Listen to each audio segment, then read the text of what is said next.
Assalamualaikum warahmatullahi wabarakatuh.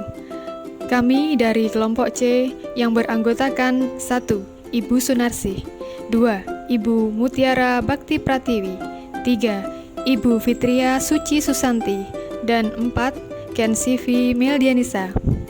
Pada kesempatan ini, izinkanlah kami untuk mempresentasikan hasil diskusi kelompok kami tentang implementasi pemikiran Ki Hajar Dewantara pada konteks sosial budaya daerah.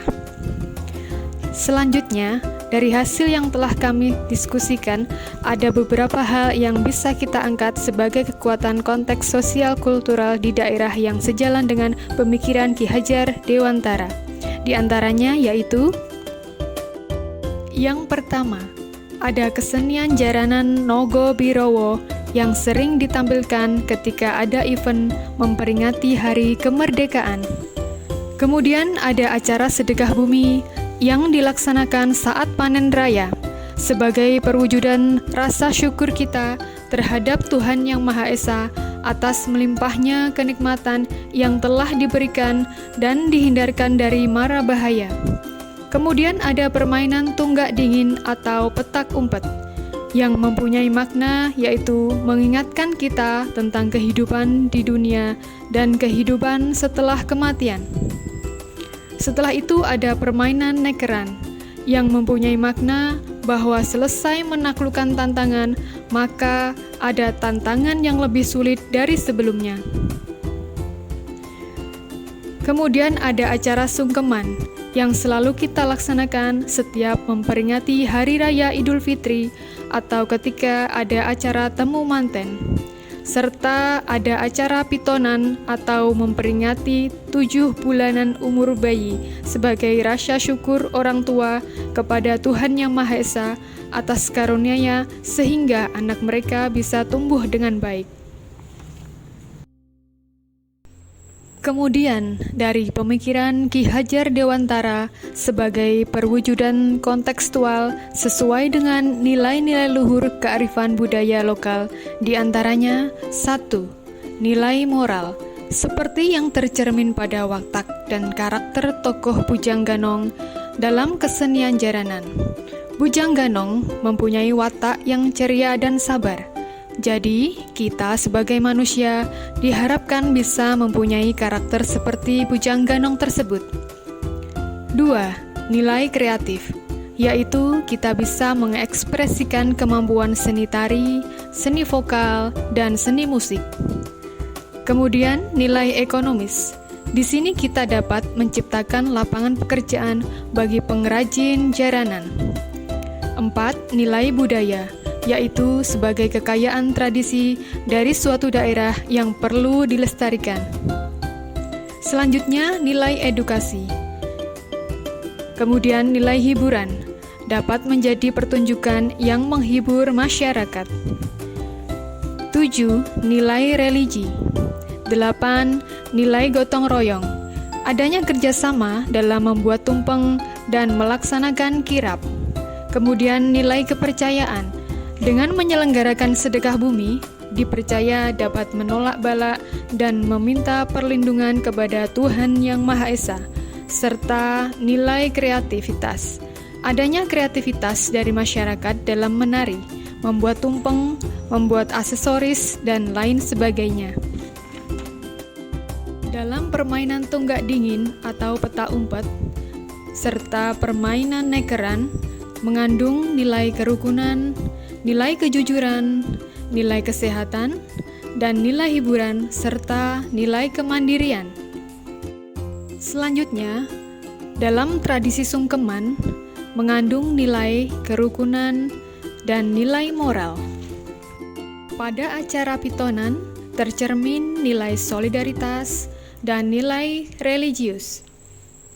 Contoh tantangan dan solusi dari pemikiran Ki Hajar Dewantara yang akan diterapkan dalam konteks sekolah dan kelas. 1. Melatih menari jaranan. Tantangannya adalah masih banyaknya anak yang tidak bisa menari karena belum terbiasa menari. Solusinya, melatih tari anak 1 minggu sekali, dan memasukkan kegiatan ekstrakurikuler. Selain itu, bisa melihat video tutorial dari YouTube. Kemudian, membuat karya seni jaranan. Tantangannya adalah banyak yang tidak bisa menggambar dan mewarnai. Kemudian, solusinya melatih dengan telaten atau memanggil guru ekstra gambar. Selanjutnya, menyanyi tembang jaranan. Tantangannya, banyak anak yang malas bernyanyi. Solusinya, mengulang-ulang tembang setiap hari, agar anak cepat hafal dan lebih senang dalam bernyanyi. Kemudian, kerukunan.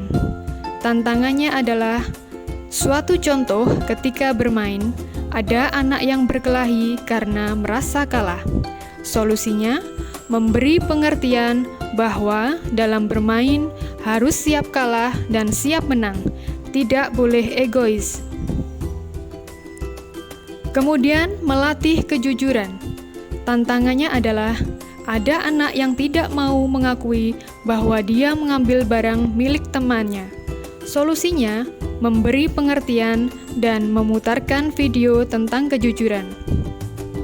Berikutnya, melatih sopan santun. Tantangannya adalah masih ada anak yang tidak tahu cara beretika secara sopan santun. Solusinya, membiasakan setiap hari untuk salim sama guru.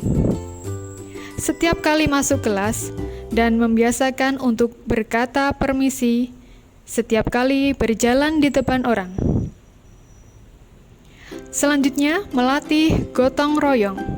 Tantangannya, contoh dalam membuat tumpeng buah di kelas, anak berebut minta untuk didahulukan. Solusinya, guru membuat aturan budaya antri agar anak bisa bersama-sama membuatnya.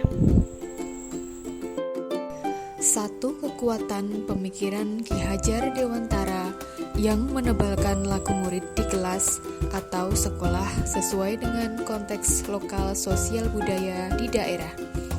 Melestarikan tradisi sedekah bumi merupakan satu kekuatan pemikiran Ki Hajar Dewantara yang sesuai dengan kearifan lokal daerah pedesaan yang mempertimbangkan kodrat alamnya.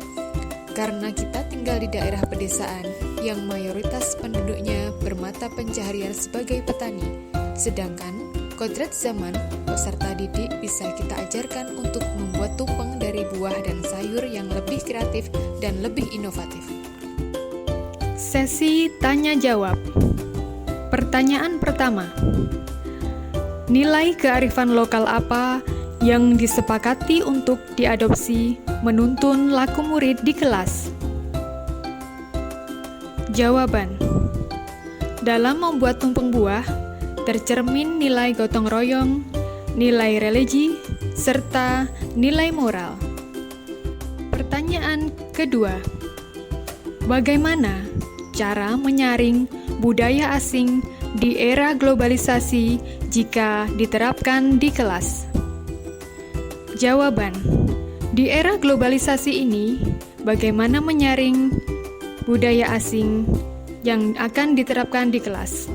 Pada anak-anak, caranya dengan menambah wawasan agar mampu berpikir kritis, serta mengutamakan nilai gotong royong dan mengembangkan budaya nilai lokal daerah. Misalnya, ketika jam istirahat, anak-anak diajak bermain permainan tradisional, yaitu gobak sodor, engklek, dan lain-lain. Demikianlah tadi hasil diskusi dari kelompok C tentang pemikiran Ki Hajar Dewantara yang dapat diimplementasikan pada konteks lokal sosial kultural. Terima kasih atas segala partisipasinya.